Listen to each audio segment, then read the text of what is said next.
sain'Andriamanitra tompoko.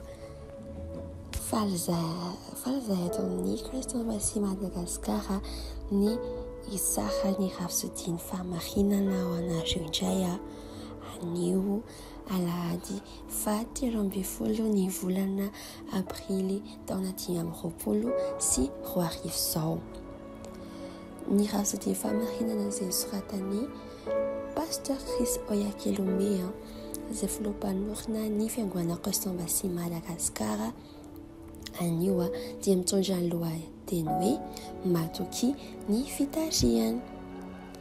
Tenin'Andriamanitra dia nalaina tao amin'ny Isaia 47 ny andininy 17 amin'ny anaran'i Jesosy. Izao lazain'i Jehovah mpanavitra anao dia ny iray masin'ny Israely. Izao Jehovah Andriamanitrao no mpampianatra anao ahita soa sady mitarika anao amin'ny lalana tokony alehanao. Amen. Ny famelabelaran'Andriamanitra dia hoe iray amin'ireo fanambarana matetika indrindra ataoko na dia tsy mieritreritra izany aza dia ny voalazan'i Davida ao amin'ny Salamo 23:7 any anaran'i Jesosy mitarika amin'ny lalan'ny famarinana noho ny anarana izy. Amen.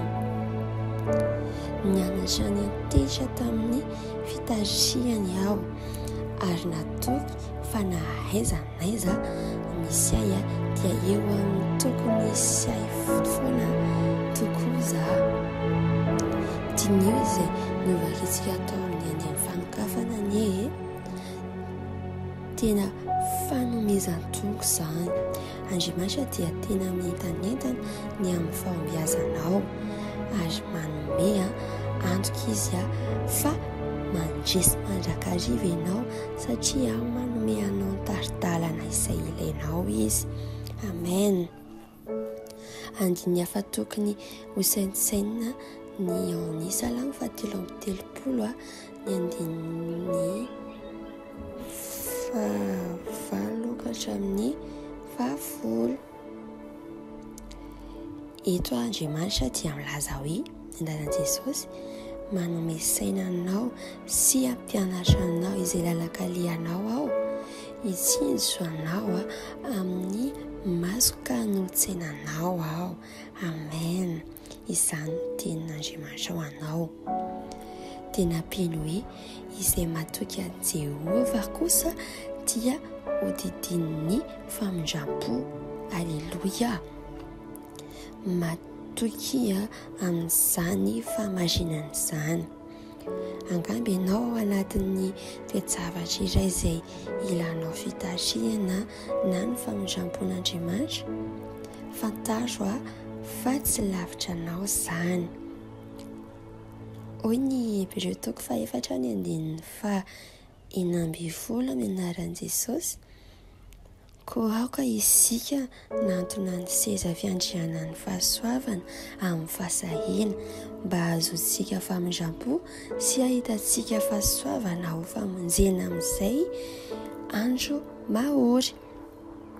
Raha hivoaka ny trano ianao anio alahady maraina dia tsarovy fa ny fahasoavany sy ny famindram-pony dia miaraka aminao, mitarika aminao amin'ny lalana tokony alehanao izy. Matoky ny fitiavany sy ny famindram-pony tsy miova. Matoky ihany koa ny teniny ary fantaro ny fanatrehany eo amin'ny fiainanao. Ambarao fa mandeha amin'ny lalan'ny famarinana ianao dia taria ny faninahy masina ary ny fahasoavana dia manome anao hery hiaina am-pandresena. Alleluia. Voninahitra an'Andriamanitra. Tonga fotoana ny vavaka isika. Tiako foana ianao miaina am-pandresena-dahatra fa tsy atao anaty zarazara satria vavaka izany dia hoe resaka amin'Andriamanitra ianao.